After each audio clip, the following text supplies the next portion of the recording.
अब एडवोकेट क्या है? अब एडवोकेट क्या करते हैं, प्रैक्टिस है, प्रैक्टिस के साथ वो जॉब कर सकते हैं, नहीं कर सकते, ठीक। बिजनेस कर सकते हैं, नहीं कर सकते, ठीक।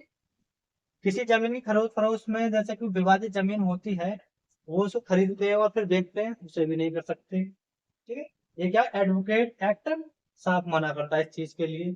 एडवोकेट क्या कर, एक टीचर के तौर पे किसी को पढ़ा सकता है, अपने प्रैक्टिस टाइम को छोड़ने के बाद जब वो फ्री होता है तब वो पढ़ा सकता है, ठीक है। या कंटेंट क्रिएट कर सकता है, जैसे कि मैं कर रहा हूँ कंटेंट क्रिएट, ठीक है। तो ये क्या है, एडवोकेट लॉ इसके बारे में बताता है कि आप प्रैक्टिस के बाद आप कुछ भी कर सकते हो, बस आप क्या नहीं करोगे, एक तो जॉब नहीं कर पाओगे, बिजनेस नहीं कर पाओगे प्रैक्टिस के साथ साथ। फॉर एग्जाम्पल, भाई आप सरकारी नौकर हैं, आप जॉब भी कर रहे हो सरकारी और प्रैक्टिस भी कर रहे हैं, ये नहीं हो सकता।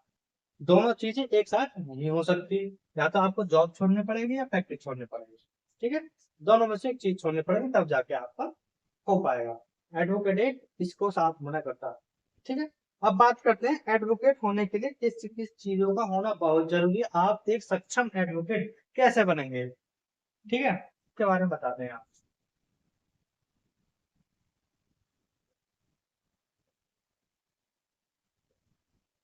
ठीक, एडवोकेट,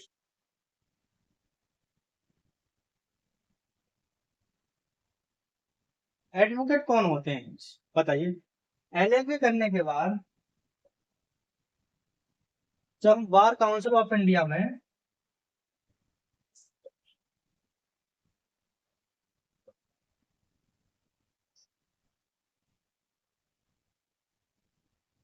ठीक, रजिस्टर्ड हो जाते हैं, उसके बाद हम क्या करते हैं, हम प्रैक्टिस कर सकते हैं और एडवोकेट कहलाते हैं। बार काउंसिल में रजिस्ट्रेशन कब होता है, पहले आपको क्या करना पड़ता है, जिस स्टेट में है आप फॉर एग्जांपल आप उत्तर प्रदेश में हैं या राजस्थान में हैं या दिल्ली में हैं, जिस भी स्टेट में है, राज्य में, वहां की राज्य की बार काउंसिल होती है,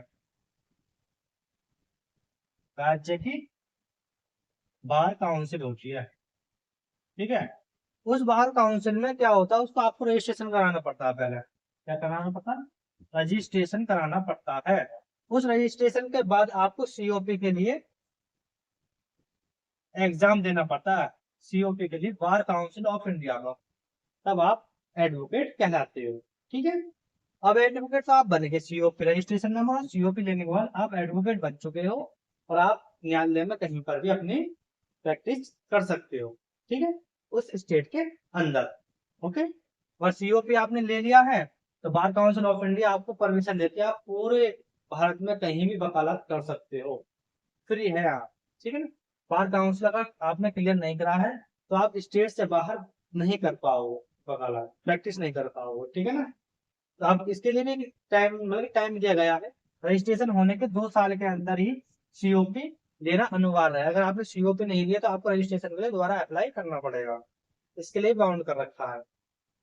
ये क्यों कर रखा है, क्योंकि हाल ही में सुप्रीम कोर्ट ने ये कहा था कि बार काउंसिल ऑफ इंडिया से कि आपके अंतर्गत अंतर्गत कितने ऐसे अधिवक्ता हैं जो रजिस्टर्ड हैं। तो बार काउंसिल ऑफ इंडिया ने क्या काम करा, फिर सबका रजिस्ट्रेशन कराया शुरू से, सीओपी के लिए कंपलसरी कर दे सीओपी। जब सीओपी कंपलसरी हुआ तो लगभग लगभग ये मान चलो लगभग 15-20 हजार अधिवक्ता ऐसे निकले जो अनरजिस्टर्ड थे, ठीक है। पूरी डिटेल का मुझे पता नहीं, मतलब कितने निकले क्योंकि ध्यान नहीं आ रही, मैं बता सकता हूँ अगर कोई पूछेगा तो डिस्क्रिप्शन में बता देना, मैं सेंड कर दूंगा, ठीक है ना। तो उसके बाद से ही सीओपी कंपलसरी कर दिया गया, ठीक। अब बात करते हैं अधिवक्ता कैसे बनेंगे। फर्स्ट ऑफ ऑल, आप अधिवक्ता यहाँ तो बन गए, अब आपके अंदर क्या होनी चाहिए, आपकी पर्सनैलिटी, आपकी पर्सनैलिटी अधिवक्ता वाली होनी चाहिए, एडवोकेट, यानी कि आपका ड्रेसिंग कोड ऐसा होना चाहिए कि सामने वाला व्यक्ति आपको देखकर ये कहे कि हाँ जी अधिवक्ता है, यानी वकील साहब आ रहे हैं, ठीक। दूसरी आपकी लैंग्वेज, लैंग्वेज, ठीक है। आपकी लैंग्वेज से मतलब कि आपकी भाषा इतनी सॉफ्ट, इतनी बढ़िया होनी चाहिए कि दूसरा व्यक्ति आपकी मधुर भाषा को सुनकर प्रसन्न हो जाए। क्योंकि अगर आपकी लैंग्वेज अच्छी है, मधुर है और आप स्पष्ट बोलते हो, बनावटी नहीं बोलते हो, ना ही अटकते हो, ठीक है ना। बेशक अटक रहे हो, थोड़ा थोड़ा अटक रहे हो, लेकिन आपकी भाषा में इतना मधुरता है कि सामने वाला व्यक्ति आपकी बातों से ही संतुष्ट हो जाता है, तो आप किसी भी न्यायालय में खड़े हो, कितनी भी बड़ी बेल को ना सही, आप आराम से उसे निकाल सकते हो। ठीक है, बस आपकी जो चेहरा है, फेस वैल्यू मैं उसे लिख देता हूँ फेस।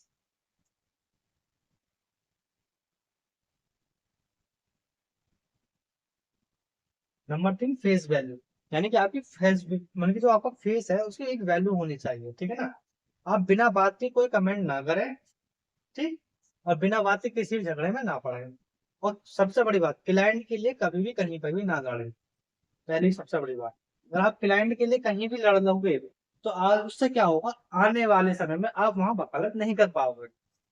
वो फाइल तो आपसे चली जाएगी, वो क्लाइंट चला जाएगा, लेकिन आपकी वकालत वहीं पे खत्म होनी शुरू हो जाएगी।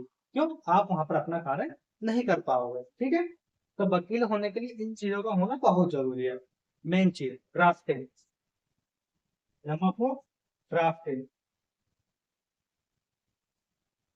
जब भी आप कोई क्लेम करते हो तो आपकी ड्राफ्टिंग जो होती है, एप्लीकेशन जो आप लिखते हो, तो ऐसी होनी चाहिए जो रियल लगे, ना कि फेक लगे।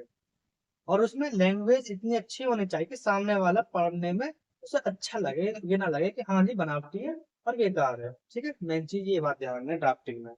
और ड्राफ्टिंग में एक चीज और, जब भी आपको प्लेन रख रहे हो तो आप पूरी डिटेल खोलोगे। फर्स्ट ऑफ ऑल न्यायालय का नाम, बात संख्या खोलकर पूरी, और नीचे नाम पार्टी पूरा खोलकर। ठीक है, जब आप स्टार्ट करोगे तो बहुत ही बढ़िया तरीके से निवेदन करके स्टार्ट करूंगा करना, कोई भी एप्लीकेशन सही, तो आपका वो क्या है, क्लेम सक्सेसफुल होने के चांसेस 100% रह जाते हैं। ठीक है ना, 1% भी आप ये मत मानो कि आपका क्लेम खराब हो जाएगा। दूसरी चीज, जब आप ड्राफ्टिंग करते हो तो उसमें आपके क्या है, कुछ पॉइंट होने चाहिए जो आपको देखने चाहिए, जैसे कि नाम पार्टी, घटना कब हुई, इन चीजों को आपको गौर से ध्यान देना चाहिए। अगर आपको इस चीज को गौर से ध्यान दे लोगे तो आपको फाइल पढ़ने की आवश्यकता ही नहीं पड़ेगी। ठीक, दूसरी, जब आप डेट पे जाओ, जब भी डेट पढ़े तो उससे पहले आप अपनी फाइल रेडी करके जाओ, यानी कि उस फाइल में लगने वाला एक एक कागज आपके माइंड में सेट होना चाहिए कि कौन से पेज पे कौन सा कागज लग रहा है। ठीक है ना, तो आप अच्छे अधिवक्ता बन सकते हो। ठीक है, आपका ड्रेस, आपकी जो ड्रेस है वो भी अच्छी हो गई, मैं आपकी पर्सनैलिटी, ठीक है, लैंग्वेज भी आपकी ठीक होगी। ठीक, जो आपको बोलने का नजरिया है वो भी ठीक हो गया, फेस वैल्यू भी आपकी अच्छी है। ठीक, और ड्राफ्टिंग भी आपकी अच्छी है। ठीक, जब आप डेट पर खड़े होते हो, ठीक, तो आपको सब चीज याद है। अब दूसरा अधिवक्ता आपसे कुछ क्वेश्चन पूछता है, खड़ा होकर आपको उलझाने की कोशिश करता है, तो आप जल्दबाजी में एक साथ कोई जवाब ना दे, कभी भी ना दे जल्दबाजी में। ठीक है ना, क्योंकि अगर आप जल्दबाजी में जवाब दे दोगे तो नुकसान आपका तो नहीं होगा, लेकिन क्लाइंट का जरूर हो जाएगा। ठीक है, तो क्लाइंट का नुकसान होगा, नेचुरल सा वो चला जाएगा। तो आपको क्या करना है, डेट पर जब भी कोई चीज बोले, अगर आपको नहीं पता, आप भूल रहे हो, तो कहते हैं ना सर मैं देख के बता सकता हूँ, अभी मुझे याद नहीं आ रहा, नहीं मड़वा आप मुझे फाइल दिखा दीजिए, मैं बता दूंगा, या फिर मैं पूछ के बता दूंगा। ठीक है, ऐसा आप इस तरह से कहकर टाल सकते हो, या कहते हो सर मुझे थोड़ा टाइम दिया जाए इस बात पे जवाब देने के लिए, मैं लंच के बाद आपको आऊंगा, आप उसके लिए जवाब दे दूंगा। ये क्या, चले जाना खत्म कहानी। यानी आपकी लैंग्वेज में नर्मदा होनी चाहिए, बहुत सॉफ्ट होनी चाहिए। जब आप किसी से रिक्वेस्ट करते हो तो आपकी ऐसा लगना चाहिए हाँ वास्तव में ये व्यक्ति रिक्वेस्ट कर रहा है, जिससे कि सामने वाला व्यक्ति पिघल जाए। ठीक, डेट पे दूसरी चीज देखने वाली बात ये होती है कि सामने वाले अधिवक्ता ने क्या चीज लगाई है, उस फाइल में कुछ कागज लगाया है या नहीं लगाया, वो किस स्टेज पर चल रही है, और हमें उसके बाद क्या करना है।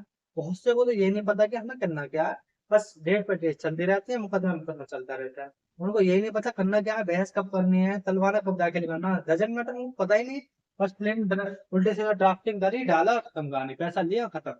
ऐसे आपका 2-3 महीने तो सही चलेगा, लेकिन उसके बाद क्या होगा, आपकी वकालत खत्म हो जाएगी। क्यों हो जाएगी, भाई आपने प्लेन डाला, गड़बड़ इतनी सारी थी, जल्दबाजी में डाल दिया, नुकसान किसका हो, क्लाइंट है, क्लाइंट आपसे चला गया, जल्दी उसे पता चलेगी। ठीक है ना, तो इस चीज को कभी मत करना, जल्दबाजी कभी मत करना किसी चीज के लिए। ठीक है ना, बेशक टाइम थोड़ा ज्यादा लग जाए, लेकिन आराम से काम करना, धैर्य के साथ आपको काम करना। तो इन चीजों का आपको ध्यान रखना पड़ेगा। और न्यायालय में जब भी बात करें, विनम्रता से बात करें, यानी सॉफ्ट लैंग्वेज आपकी होनी चाहिए। ठीक है, धन्यवाद आज के लिए।